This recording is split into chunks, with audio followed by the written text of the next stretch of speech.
ఆ రోజు అతను మాట్లాడిన ప్రజారాజ్యం సమయంలో బాగా గుర్తుంది. ఎవడు రమ్మన్నాడు మిమ్మల్ని, ఎవడో పిలిస్తే మీరు వచ్చి పార్టీ పెట్టారని చిరంజీవి గారిని అతను విమర్శించాడు ఆ రోజు. కళ్యాణ్ రామ్ మీద కొంత న్యూట్రాలిటీ ఉంటుంది, హరికృష్ణ గారి కుమారుడు అని వాళ్ళకు ఆ ఇది ఉంటుంది. జూనియర్ ఎన్టీఆర్ విషయానికి వచ్చేటప్పటికి ఒకంత అతని బాల్యం నుంచి కూడా వాళ్ళు అతని పట్ల ఒక వేర్పాటు ధోరణిలోనే వాళ్ళు ప్రవర్తించారన్న విషయం వాస్తవానికి 2009 ఎన్నికల్లో జూనియర్ ఎన్టీఆర్ వైఖరి కానీ ప్రవర్తన కానీ జనం పోటెత్తి ఉండవచ్చు, కానీ అతని పద్ధతి కానీ ప్రజల్ని ఆకట్టుకోవాలి. నమస్తే, తెలుగు రాజ్యంకి స్వాగతం. నేను మిస్ సంధ్య. ప్రజెంట్ టీవీకే పార్టీ అధినేత విజయ్ గెలుపుతో మ్యాక్సిమం సౌత్లో ఉన్న కొన్ని స్టేట్స్లో చర్చ విపరీతంగా జరుగుతోంది.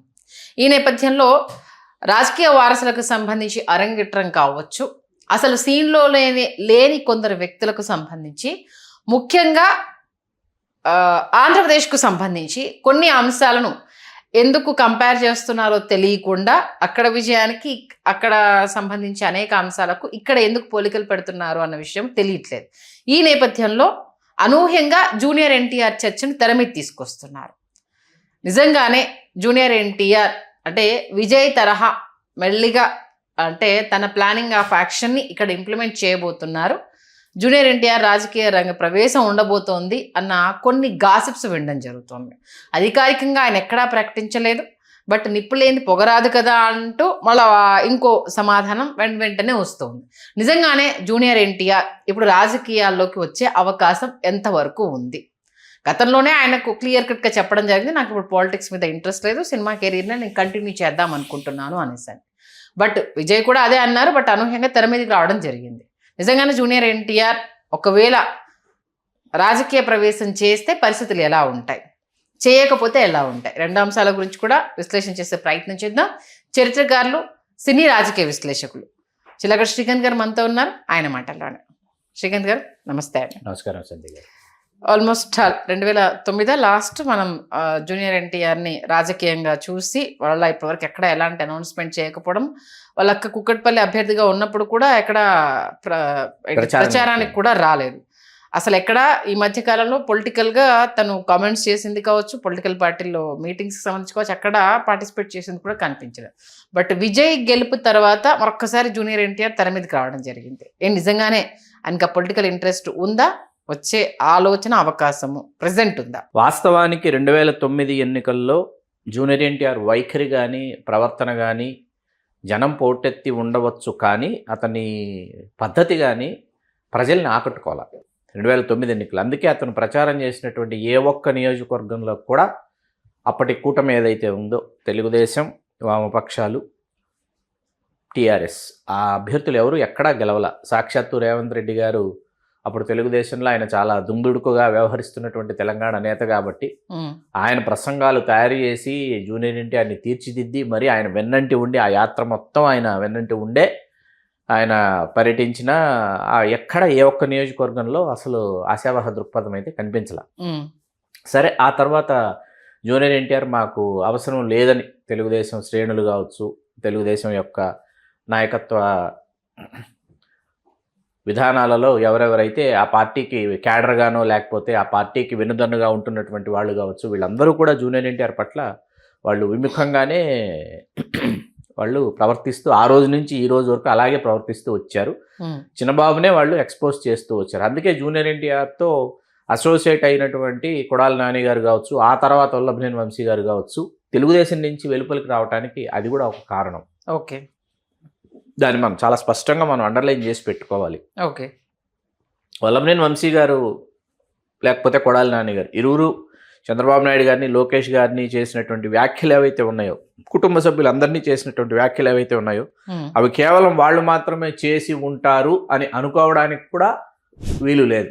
ఓకే, దాని వెనకాల జూనియర్ ఎన్టీఆర్ ఉన్నారని మనం అనుకోవచ్చు. అతను ఏమాత్రం తనకు సంబంధం లేని విధంగా ప్రవర్తించినా, తనకేమీ అసలు పట్టనట్టు అతను ప్రవర్తించినా అతను ఖచ్చితంగా ఆ వ్యాఖ్యల వెనుక ఖచ్చితంగా అతనికి తెలియకుండా అయితే వీళ్ళు వ్యాఖ్యలు చేసేటటువంటి పరిస్థితి ఉండదని నేను అనుకుంటున్నాను. ఎందుకంటే హరికృష్ణ గారి పట్ల తెలుగుదేశం పార్టీ ప్రవర్తించినటువంటి విధానం, స్వయంగా సొంత మామ నార్నే శ్రీనివాసరావు గారికి గుంటూరు లోక్సభ స్థానం కావాలని జూనియర్ ఎన్టీఆర్ కోరితే అసలు దానిని పట్టించుకున్నటువంటి వైనం, అట్లాగే స్టూడియో వెనక్కి సంబంధించి కూడా రకరకాల ఉదంతాలు మనం వింటూ ఉంటాం. అవును. కాబట్టి వీటినన్నింటినీ చూస్తే ఏంటంటే చంద్రబాబు నాయుడు గారు అండ్ కో ఏదైతే ఉందో దానికి జూనియర్ ఎన్టీఆర్కి అసలు పొసగదు అన్నది స్పష్టంగా మనం స్పష్టం చేసేయచ్చు. కానీ వివాహానికి సంబంధించి ముందు పడింది చంద్రబాబు నాయుడు గారే కదా. అది అప్పటి అవసరం. ఓకే. దీని గురించి మనం ఆల్రెడీ గతంలో ఒకసారి మాట్లాడుకున్నాం. అది అప్పటి అవసరం. రామోజీరావు గారు, చంద్రబాబు గారు ఇద్దరు కూడా ఆ పెళ్లి పెద్దలుగా వాళ్ళు వ్యవహరించిన మాట అయితే వాస్తవం. కానీ ఆ తర్వాత ఏంటంటే ఇతను మనకు అవసరం లేదు, ఇప్పుడు అతనిని ముందుకు తీసుకొచ్చి పెడితే ఏ గీత పక్కన ఏ చిన్న గీత పక్కన ఏది పెద్ద గీత గీసినట్టు అవుతుందని చెప్పి కొడుకును చేసుకోవాలి అనుకున్నప్పుడు ఖచ్చితంగా సరే ఈవేళ విజయ్ సాధించినటువంటి విజయం కావచ్చు, మరొకటి కావచ్చు, తమిళనాడులో జరుగుతున్నటువంటి ఇవాళ ఈ విజయోత్సాహాలు, ఈ కేరింతలు, సంబరాల్లో భాగంగా ఇవాళ పవన్ కళ్యాణ్ గారి గురించి చర్చ జరిగింది. తర్వాత ఇప్పుడు జూనియర్ ఎన్టీఆర్ని చర్చలోకి తీసుకొచ్చిన తర్వాత ఏంటంటే 15 సంవత్సరాల పైచిలుకు, అంటే ఇక్కడ విజయ్ 92లో అతను రంగప్రవేశం చేస్తే 32 సంవత్సరాలు అతను పరిశ్రమలో అతను కొనసాగినట్టు. ఈ 32 సంవత్సరాలలో అతను కొనసాగడమే కాకుండా ఒక 15 సంవత్సరాలు సేవా కార్యక్రమాలలో 15,000కు పైచిలుకు అభిమాన సంఘాలు ఉన్నాయి తమిళనాడులో. ఈ 15,000 పైచిలుకు అభిమాన సంఘాలు కావచ్చు, ముఖ్య నేతలు కావచ్చు, అంటే అభిమాన సంఘాల్లో ముఖ్య నాయకులు కావచ్చు, వీళ్ళందరూ కూడా సేవా కార్యక్రమాల్లో ఒక విధమైనటువంటి ఒక కనెక్టివిటీలో ఉన్నారు, ఒక మూడ్లో ఉన్నారు. తర్వాత ఈవేళ విజయ్ సాధించినటువంటి విజయాన్ని మనం ఒకసారి చూస్తే సోషల్ మీడియా ప్రభావం చాలా కనిపించింది. ఎందుకంటే ఒక ఎంపీ సెగ్మెంట్ అంటే పార్లమెంటరీ పార్టీ ఇన్ఛార్జ్ పర్సన్ ఒక లీడర్ ఉంటారు, కింద 7 శాసనసభ నియోజకవర్గాలు ఉంటాయి.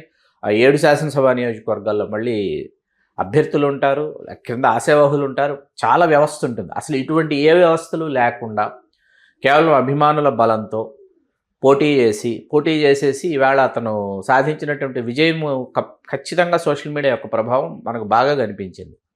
అంటే అధునాతనమైనటువంటి వ్యవస్థల్ని అతను చాలా అద్భుతంగా వినియోగించుకున్నాడు విజయ్. అది అద్భుతంగా సాగించాడు అతను. అట్లాగే తల్లిదండ్రుల యొక్క సామాజిక సమీకరణాలు ఏవైతే ఉన్నాయో వాటిని కూడా అతను ప్రశాంతంగా వాటిని కాసేపు ఏ లేయర్లోకి ఏది తీసుకెళ్లాలో ఆ లేయర్లోకి అది తీసుకెళ్ళి నేను మీ వాడిని అనేటటువంటి ఒక భరోసా ఆయా వర్గాల్లో కల్పించడం. అట్లాగే పెరియార్ ఈవి రామస్వామి నాయకర్ గారికి అతను మొట్టమొదటి దండ నిన్న ఉదయం అతను పెరియార్ ఈవి రామస్వామి నాయకర్ గారికి వేశాడు. వేసిన తర్వాత ఏంటంటే ఏదైతే ద్రవిడోద్యమ పార్టీల యొక్క పునాది ఏదైతే ఉందో, ద్రవిడోద్యమ అస్తిత్వం ఏదైతే ఉందో, ఆ సిద్ధాంతాల భావజాలం ఏవైతే ఉన్నాయో, ఏ అస్తిత్వాల మీద ఇవాళ తమిళనాడు రాజకీయ పార్టీలు పురుడు పోసుకుంటున్నాయో దానిని ఆ కేక్ని చాలా పర్ఫెక్ట్గా కట్ చేసి తాను పట్టుకెళ్ళిపోయాడు. అది ఇట్స్ ఏ ఇంటలెక్చువల్ ఫీట్ అండి. కనిపించకుండా చేసినటువంటి ఒక మాస్ చెరిష్మాటిక్ ఇమేజ్లో నుంచి ఒక ఇంటలెక్చువల్ ఫీట్ సాధించాడు అతను. మనకు ఆంధ్రప్రదేశ్కి వచ్చేటప్పటికి ఏమైపోతుందంటే స్పష్టంగా మీకు సామాజిక విభజన, సామాజిక వర్గాల మధ్య స్పష్టమైన విభజన రేఖ అనేది ఏర్పడిపోతుందండి. ఏర్పడిపోయిన తర్వాత ఇక్కడ అసందర్భమో నాకు తెలియదు, కానీ 2009లో చిరంజీవి గారు ప్రజారాజ్యం పార్టీ నెలకొల్పడానికి ఆయన తిరుపతిని వేదికగా చేసుకున్నప్పుడు చిరంజీవి గారి సామాజిక వర్గం తిరుపతిలో అత్యధికంగా ఉన్నారు కాబట్టి ఇక్కడ మీరు సభ నిర్వహించారన్న వాళ్ళు ఉన్నారు. అది కారణం కాదు. వాస్తవానికి వెంకటేశ్వర స్వామి పాదాల చెంత ప్రారంభించాలనుకుంటూ ఆ కార్యక్రమం ఆయన నిర్వహిస్తే వెంటనే ఇది జరిగిన నెల్లాళ్ళకి గుంటూరులో పెద్ద ఎన్టీఆర్ గారితో కూడా పోలిక చేశారు. పెద్ద ఎన్టీఆర్ గారు పోటీ చేశారు. లేదండి, ఆయన అక్కడ ప్రారంభించలేదు, పోటీ అక్కడ చేశారు. రామారావు గారు పోటీ చేశారు, చిరంజీవి గారు కూడా అక్కడే పోటీ చేశారు. అది వేరు. తిరుపతిలో రామారావు గారు తెలుగుదేశం పార్టీ వ్యవస్థాపించారు, హైదరాబాద్లో తెలుగుదేశం పార్టీ వ్యవస్థాపక పోటీ చేశారు.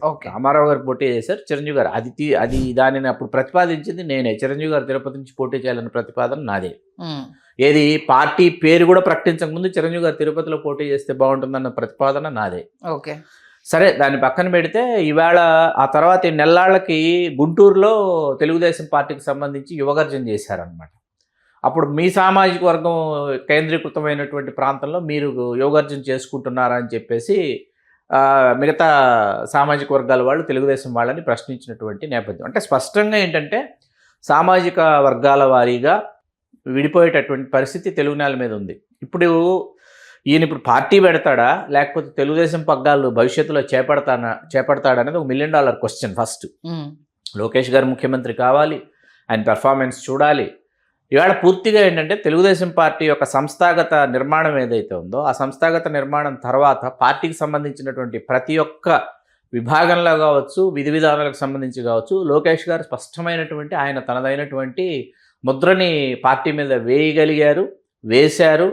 రేపు జరగబోయేటటువంటి మహానాడు, నెల్లూరులో జరగబోయేటటువంటి మహానాడులో కూడా ఆ 2 రోజులు 3 రోజులు మన లోకేష్ గారి నామస్మరణతో మారుమోగుతుంది. మహానాడు ప్రాంగణం కావచ్చు, వేదిక కావచ్చు, ఇతరత్ర విన్యాసాలు కావచ్చు, కార్యక్రమాలు కావచ్చు. జాతీయ వర్కింగ్ ప్రెసిడెంట్ అయ్యారు కాబట్టి ఇప్పుడు ఫేసెస్ కూడా మీకు ఏంటంటే ఒక ఎన్టీ రామారావు గారు ఫేస్ ఇట్లా సెంటర్లో పెట్టి చంద్రబాబు నాయుడు గారు ఒకవైపు, లోకేష్ గారు ఒకవైపు ఫేసెస్ ని తీసుకొచ్చేసారు.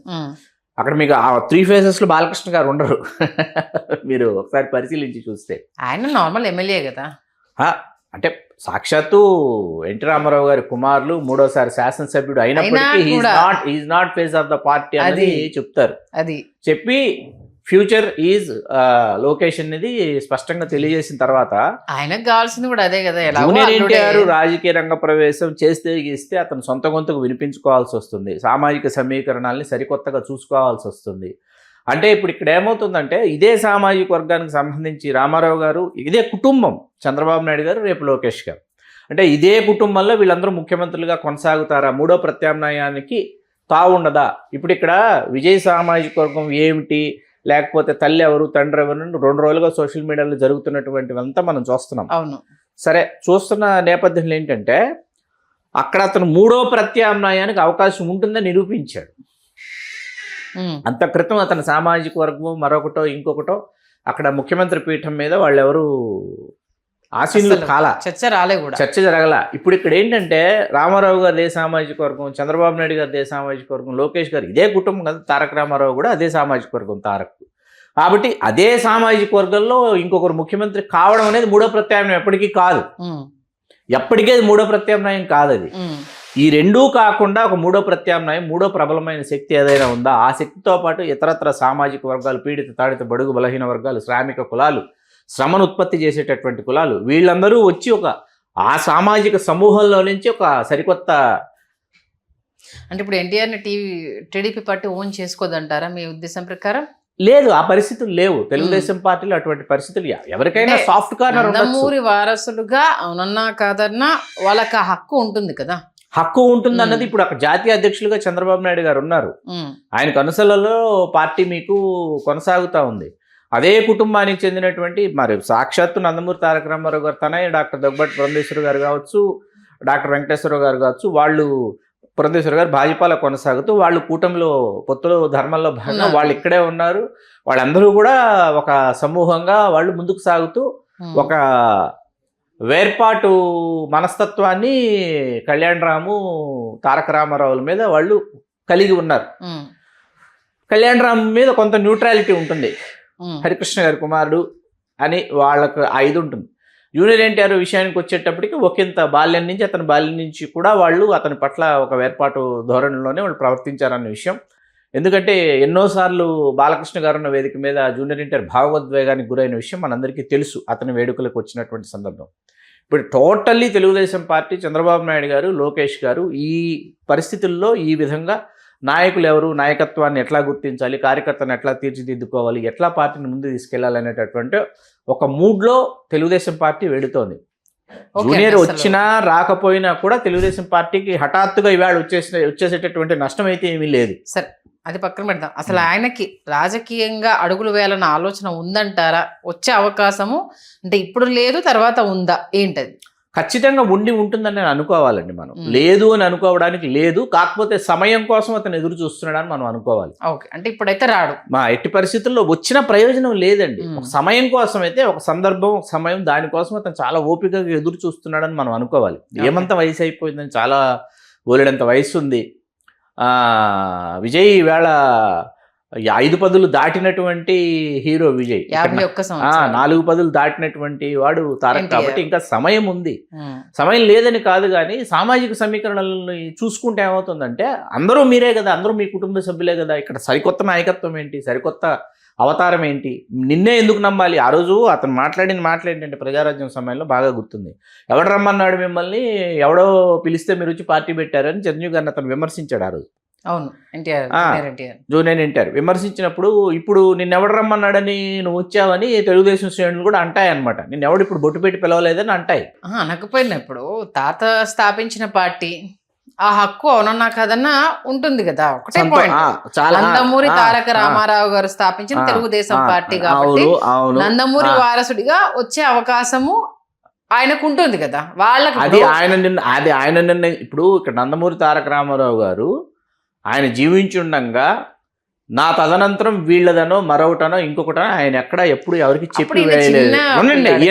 ఈయన గురించి ప్రస్తావన కాదు. తారక రామారావు గారి దగ్గర నుంచే పార్టీని తీసేసుకుని చంద్రబాబు నాయుడు గారు ఆయనది అయినటువంటి శైలిలో పార్టీని తీర్చిదిద్దుకున్నారు. ఆయన 95 ఆగస్టు నుంచి అవును ఏది ఇప్పటికి 30 సంవత్సరాలు అయిపోయింది. 3 దశాబ్దాలుగా తెలుగుదేశం పార్టీని చంద్రబాబు నాయుడు గారే ఆయన నిర్వహించుకుంటూ వెళ్తున్నారు. 10 సంవత్సరాలు ముఖ్యమంత్రిగా ఉన్న, 10 సంవత్సరాలు ప్రతిపక్షంలో ఉన్న, ఆ తర్వాత 5 సంవత్సరాలు మళ్ళీ ముఖ్యమంత్రి, ఇప్పుడు మళ్ళీ 5 సంవత్సరాలు ముఖ్యమంత్రిగా ఉన్న ఆయన నిర్వహించుకుంటూ వెళుతూ దానికి సంబంధించినటువంటి పూర్తి స్థాయిలో ఆధిపత్యం కావచ్చు, బాధ్యత కావచ్చు, ఖచ్చితంగా నాదే మాదే అనేటటువంటి పరిస్థితుల్లో చంద్రబాబు నాయుడు గారు ఉన్నారు. ఇప్పుడు ఇక్కడ మీరు అడిగినటువంటి విషయం ఏంటంటే సాక్షాత్తు నందమూరి తారక రామారావు గారు వ్యవస్థాపించిన పార్టీ కాబట్టి జూనియర్ ఎన్టీఆర్కి హక్కు ఉంది అన్నారు. హక్కు ఉంది అన్న విషయం అతను మాట్లాడాలి. ఆ హక్కు ఉందన్న విషయం అతను చెప్పాలి. ఆ చెప్పే పరిస్థితి వచ్చినప్పుడు చెప్పాలి. ఆ చెప్పే పరిస్థితి వచ్చినప్పుడు అదే అన్న ఇందాక నేను సమయం సందర్భం అన్న, ఆ సమయం సందర్భం వచ్చినప్పుడు ప్రజలు ఎట్లా స్పందిస్తారో కూడా మనం చూడాలి. ప్రజలు ఎట్లా స్పందిస్తారు, ప్రజలు స్వాగతిస్తారా, స్వాగతించరా, ఇది కూడా ఆ తానులోనే మొక్కే అనుకుంటారా అన్నది అప్పుడు చూడాలి మనం. ఇప్పుడు ఏ సందర్భంలోనేనండి, ఇక్కడ మీకు ఇంకొక ముఖ్యమైన విషయం చెప్తా. ఏ సందర్భంలో అయినా ఎన్నో జరిగినాయి. ఆంధ్రప్రదేశ్ రాష్ట్ర రాజకీయాల్లో కావచ్చు, సామాజికంగా కావచ్చు, ఇతరత్ర ఎన్నెన్నెన్నో వ్యవహారాలు జరిగినప్పుడు ఎక్కడా కూడా జూనియర్ ఎన్టీఆర్ అతని వాయిస్ వినిపించడం కానీ, అతను ఒక మెసేజ్ ఇవ్వటం కానీ, అతను ఎక్కడ తను అట్లీస్ట్ వాయిస్ వినిపించడం, మెసేజ్ ఇవ్వడం పక్కన పెడతా, తన ఒపీనియన్ చెప్పడం కానీ అతను ఎప్పుడు చేయలేదు. అతను ఎక్కడ అతను ఏ విధంగానూ స్పందించకపోతే ఏమనిపిస్తుందంటే బాధ్యత లేదు, వీళ్ళకి సామాజిక బాధ్యత లేదు అని అనిపిస్తుంది. ఓకే, ఇక్కడ మీరు ఇప్పుడు మనం మాట్లాడుకుంటున్న విశ్లేషణకి ఇప్పుడు నేను చెప్పేటటువంటి విషయానికి సంబంధం లేదు. ఒక విషయం చెప్పి నేను ముగిస్తా. విపత్తులు వస్తాయండి.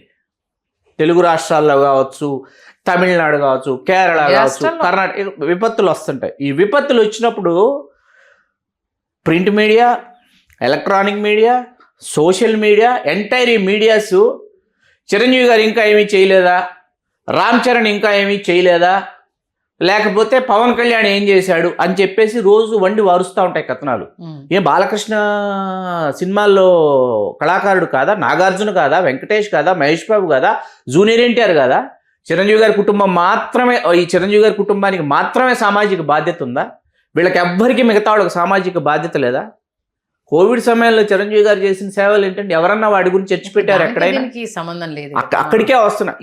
ఈ సందర్భాల్లో ఎక్కడా మీకు జూనియర్ ఎన్టీఆర్ నా వంతు నేను ఇది చేశానని కానీ, ఇదిగో చేద్దాం అనుకుంటున్నానని కానీ, అయ్యో ఇది జరిగిందని కానీ ఎక్కడా ఎప్పుడు అతను మాట్లాడినటువంటి దాఖలాలు స్పందన అమౌంట్ వాళ్ళు కంట్రిబ్యూట్ చేశారు కదా, కంట్రిబ్యూట్ చేసిన సందర్భాలు ఉన్నాయి, చేయలేదు అనడానికి అయితే లేదులేండి. ఇక్కడ సరే మీరు కంట్రిబ్యూట్ చేసేసారని చెప్తే చేసేసారని నేను అనుకుందాం. కంట్రిబ్యూట్ అందరు ఇప్పుడు వాళ్ళకు తోచినంత వాళ్ళ స్థాయిలో అతని స్థాయికి అతను ఒక రాజకీయ పార్టీ నెలకొల్పేటటువంటి స్థాయి కానీ, లేకపోతే రాజకీయ పార్టీని అతను నెలకొల్పితే స్వాగతించేటటువంటి పరిస్థితులు కానీ ఆంధ్రప్రదేశ్లో లేవుగాక లేవు.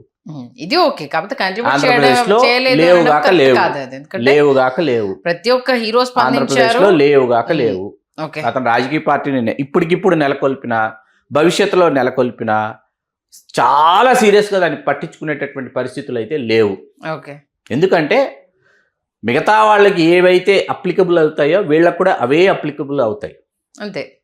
ఏది యు ఆర్ ఫ్రమ్ అంటే ఇప్పుడు చిరంజీవి గారి గురించి మాట్లాడారండి. మొగల్తూరులో మీకు ఇల్లు లేదు, లేకపోతే అక్కడ వాకిల్లు లేదు, ఇన్ని మాట్లాడారు. అది ఎందుకు అన్నది ఇంకో రోజు చర్చ చేద్దాం. మొగల్తూరులో చిరంజీవి గారి ఇల్లు ఎందుకు లేదు, గ్రంథాలయం ఏమైంది తర్వాత మాట్లాడదాం. మీరు ఇక్కడ హైదరాబాద్లో నివసిస్తూ మీ నియోజకవర్గం ఏది అంటే మా తాతది పలానా నియోజకవర్గం కాబట్టి అక్కడ విగ్రహాలు, కాంస్య విగ్రహ ప్రతిష్టలు చేసి వచ్చాడండి. ఈయన వెళ్ళి కొడాల నాని గారు తీసుకెళ్లారు. ఈయన వెళ్ళి రామారావు గారు, బసవరామ తారకం గారు కాంస్య విగ్రహ ప్రతిష్ఠ చేసేసి వచ్చారు. అక్కడ హరికృష్ణ గారిని 99లో అన్న తెలుగుదేశం పార్టీ అంటే డిపాజిట్ కూడా రాలేదు, అది వేరే విషయం. మీ కాన్షియన్సీ ఏంటి, మీ ప్రాంతం ఏంటి, మీరు ఎవరు ఏమిటి అనేటప్పటికి ఏంటంటే మేము పలానా నందమూరి తారక రామారావు గారు మనవడు, లేకపోతే నందమూరి వారసత్వం మాదే అని చెప్పుకోవడమే తప్పితే మీకంటూ మీ అస్తిత్వం ఏంటి అక్కడ, మీ నియోజకవర్గాలు ఏవి, మీ ప్రాంతం ఏది? మిగతా వాళ్ళని ప్రశ్నించారు కదా మీరు, మిమ్మల్ని కూడా రేపు ప్రశ్నిస్తారు. అంతే కదా, అది వాస్తవం. ఇప్పుడు మనం ఎవరికి ఏది సంధిస్తామో మనం ఆ పరిస్థితిలోకి వచ్చినప్పుడు వాళ్ళు మనం అదే క్వశ్చన్ చేస్తారు, అది కామన్. కాకపోతే చెప్పలేము, అంటే రైట్ టైం చూసుకొని అటాక్ చేయగలిగితే దేర్ ఎండ్స్ ద మ్యాటర్. ఇంకా ఎవరు ఎటువైపు టర్న్ అవుతారు ఏంటి మనస్తత్వానికి రాజకీయాలు పొసగని అనిపిస్తుందండి. ఎందుకంటే అనాలిసిస్ ప్రకారం అతని మనస్తత్వానికి ఏంటంటే అతను very good hard worker, very good actor, very good dancer, very good performer. దాని గురించి ఎవరికి ఏ విధమైనటువంటి కంప్లైంట్ లేదు. ఎందుకంటే కొమరం భీముడు సాంగ్లో అతను ఇచ్చినటువంటి ఎక్స్ప్రెషన్స్ చాలా ఎక్స్ట్రాడినరీ ఎక్స్ప్రెషన్స్ ఇచ్చాడు అతను. దాని గురించి ఎవ్వరికి ఏ విధమైనటువంటి సినిమాల పరంగా అతని ఈజ్ కానీ అతని దాని గురించి అస్సలు ఏ విధమైన కంప్లైంట్ లేదండి. అతని మనస్తత్వం ఏంటంటే, ఇప్పుడు మీరు ఒక కంఫర్ట్ జోన్లో ఉన్నప్పుడు ఇక్కడ ఈ చర్చలోకి పవన్ కళ్యాణ్ గారిని తీసుకురావద్దు. ఆయన ఎలా వెళ్ళారు, ఎలా ఉప ముఖ్యమంత్రి అయ్యారు, ఇవన్నీ పక్కన పెడితే మీరు ఒక కంఫర్ట్ జోన్లో ఉన్నప్పుడు ఏంటంటే, మీరు ఆ కంఫర్ట్ జోన్లో నుంచి తీసుకొచ్చి మీరు పవర్ షేరింగ్లోకి రావాలి, లేకపోతే పవర్ గేమ్లో పవర్ స్ట్రక్చర్లోకి మీరు ఫిట్ అవ్వాలంటే మీరు పూర్తిగా స్టార్డమ్ అనేది మీరు తీసి మీ తలలో నుంచి తీసి దాన్ని పక్కన పెట్టి మీరు రావాలన్నమాట. అది తీసి పక్కన పెట్టి వచ్చేటటువంటి పరిస్థితుల్లో అతను లేడని అనుకుంటున్నాను నేను. ఓకే, ఇది కరెక్ట్ పాయింట్. ఇప్పుడున్న దాంట్లో తను కూడా ప్రజలు నాకు సినిమాలు ఉన్నాయి, నేను చేసుకుంటూ వెళ్తున్నాను, ఇప్పుడు రావాల్సినంత అవసరం లేదు, నాకు అటువైపు ఇంట్రెస్ట్ లేదు అనేసి చాలా క్లియర్గా మెసేజ్ ఇవ్వడం జరిగింది. బట్ మరొకసారి టీవీకే విజయ్ మళ్ళా సినిమా వ్యక్తులు తెర మీదకి రావడంతో మరొకసారి చర్చ జరగడం, ఇటు తెలుగుదేశం పార్టీకి సంబంధించి జూనియర్ ఎన్టీఆర్ అన్నది అంటే ఆశావహులకు ఉంటుంది ఆశ. ఎందుకంటే అక్కడ జరిగింది కాబట్టి, పవన్ కళ్యాణ్ గారు ఇట్లా తప్పటడుగులు వేసేసారు కాబట్టి ఇప్పుడు మనం ట్రంప్ కార్ లాగా జూనియర్ ఎన్టీఆర్ని వాడుకోవచ్చు. జూనియర్ ఎన్టీఆర్ దగ్గరికి వెళ్ళి మనమందరం ఒక కోటరీ కట్టి ఒక రాజకీయ పార్టీ ప్రకటన తన చేతి చేయిస్తే ఎట్లా ఉంటుందని ఆలోచించేటటువంటి ఒక బృందం ఉంటుంది మీకు. ఒక రాజకీయ చిరుద్యోగుల బృందం ఒకటి ఉంటుంది. వీళ్ళు ఆ విధంగా దిశగా ప్రయత్నాలు చేస్తారు, చేయలేని కాదు. వాళ్ళలో వ్యాపారవేత్తలు ఉంటారు, పారిశ్రామికవేత్తలు ఉంటారు, సినిమా వాళ్ళు ఉంటారు, రాజకీయ నాయకులు ఉంటారు, అందరూ ఉంటారు. ఇట్లా చేస్తే ఎట్లుంటుందని ఈ స్పెక్యులేషన్స్ జరుగుతూ ఉంటాయి, ఎప్పటికప్పుడు జరుగుతూ ఉంటాయి. ఓకే, చూద్దాం ఏం జరుగుతుంది అనేది. ఏదైనా జరగచ్చు ఎప్పుడైనా, ఎవరి మనసు ఎప్పుడు చివుక్కుమంటుంది, ఏ సందర్భం ఎలా దారి తీస్తుంది, అది ఎక్కడి దాకా వెళ్తుంది అనేది తెలియదు. కాబట్టి ప్రజెంట్ అయితే మీరు అన్నట్టుగా ఎవరు ఈ గాసిప్ను తెర మీద తీసుకొచ్చారని తెలియదు. బట్ పుంఖానుగా దీనికి సంబంధించి రకరకాల స్టోరీలు వస్తున్నాయి. మీ వేళ మీరు అనాలిసిస్ చేశారు. థ్యాంక్ యూ శ్రీకాంత్ గారు. ధన్యవాదాలు సార్.